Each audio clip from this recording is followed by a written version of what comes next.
My son, Chris, was the most handsome, intelligent young man. Soft-spoken, but funny. Funny. Sarcastic.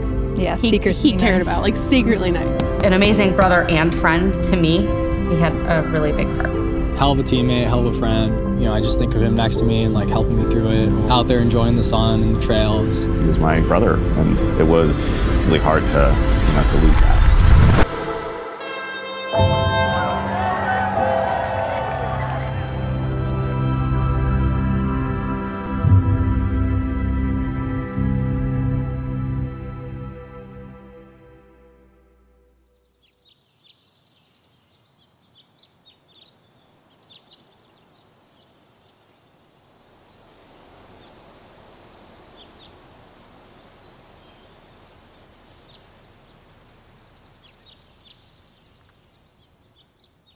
My name's Brenda Taddeo.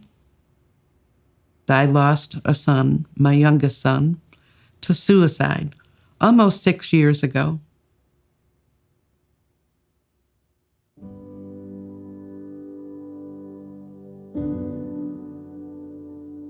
For me, my friendship, we were inseparable for, 22 years of our lives, playing outside every single day in the summer. We were at the same schools. We were almost twins, I felt. I was the bossy older sister, so, I said, we're gonna be friends too. I'm gonna make you do everything with me. I would call him and say, hey, I wanna do this and I'm not going by myself, so. And he would say, okay, that's fine, I guess. Chris was pretty introverted and quiet. And sometimes that bothered him. That was something that bothered him. He didn't feel as social as he would like to be. And I told him when he got into 7th grade, you gotta find some kind of team or sport or something to do, like after school. And he chose running. When Chris started running, he was sort of a middle-of-the-road runner. And then he went to a couple summer camps throughout high school, and we noticed by his senior year, he had really just taken off.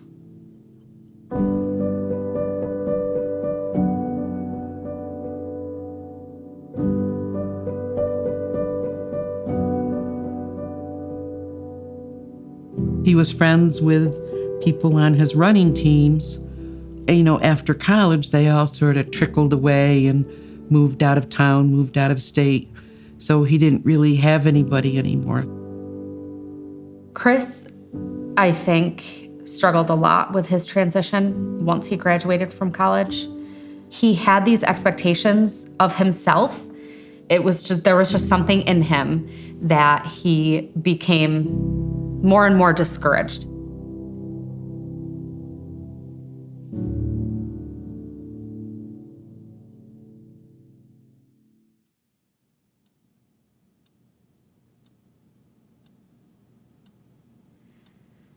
The first question that I had, and I said out loud to my dad, why?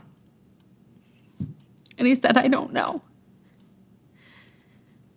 Especially I had just talked to him. And I felt like, I just talked to him. How could this have happened? That day of his death runs through my head every day too. And I have to try to set it aside and put it out of my mind. But we miss him so much. I just miss him and think about him every day. Sometimes, some people, the first year can be tough because you're just, to some degree, you're in shock. I think that second year, you start to realize he's not back. He's not going to be back. I felt like that can't be right. I can't, I went through like a period of denial that night where it's like, no, like they've got it wrong. They're confused. There's still a chance. And, like that week after, I went back to work the next week and I just dove back into work a little bit. And I think I put off some of the, serious confronting of what happened. It sort of felt like, well, he's away at school, he's away at college, and he'll be coming back someday. Well, eventually I learned that he's never coming back.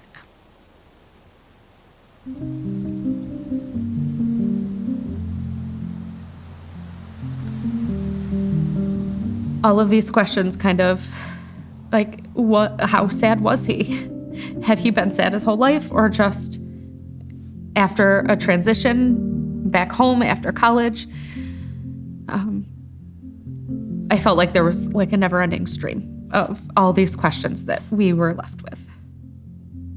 For whatever reason, he was scared to tell somebody, to tell us, to tell even a doctor that he felt like that. We didn't understand depression, that how can depression be that severe? But it can be debilitating. I mean, I think there's always a period of time where you feel guilty, that I didn't do something. I could have done something. You can't go there all the time. You just can't. If you learn more about mental health, that you can be better prepared, so I can maybe help somebody else. I loved him with everything I had, and that was all I could do for him. I think the hardest part about the marriage after the death of a child is no two people grieve the same way. You might be in a stage where you cry a lot and the other person is not. So if you understand that, then you can help get through it. The days after, I kept on closing the bedroom door. And I think my husband wanted the door open to see his room. But then I realized this is where we raised our kids, and played in the backyard and played with each other and their toys. That house was their home. And I thought to myself, I have a lot more good memories being in that home than the one traumatic, devastating, bad memory.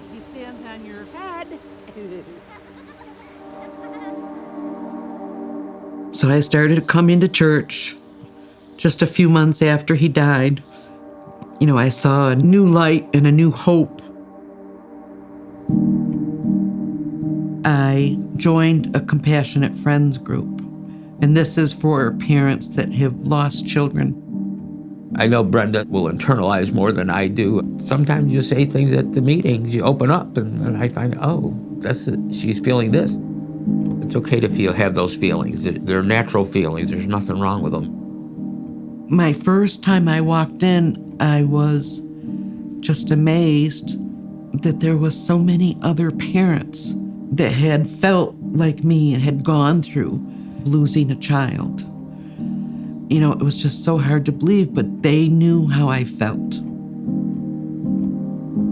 We were fortunate that we had support.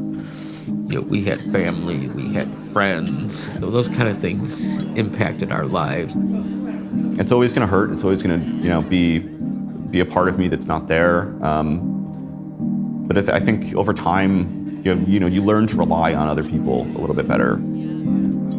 I had really great friends who were willing to talk to me when I needed to talk. They were willing to listen. They weren't scared to talk about Chris. They weren't scared to say his name. They weren't scared to say, I went for a run today and I thought about Chris the whole time. We would have wanted Chris to seek mental health treatment, to see a doctor. So how could we not do that for ourselves? My therapist let me talk freely about Chris, about what was bothering me. And I said, there are sometimes I will see something in Wegmans and I just want to cry. And he said, you know what? Why don't you? But it seemed like there would always be some sign from him to keep going or to get back up the next morning and do it all again.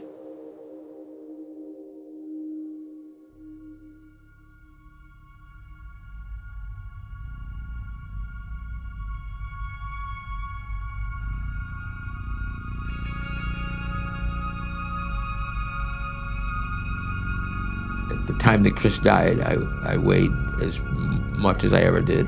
One of the local road races that they have a 5K and a 10K, so they decided to name the 5K after Chris. And so when that happened, I said, I'd really like to do that race.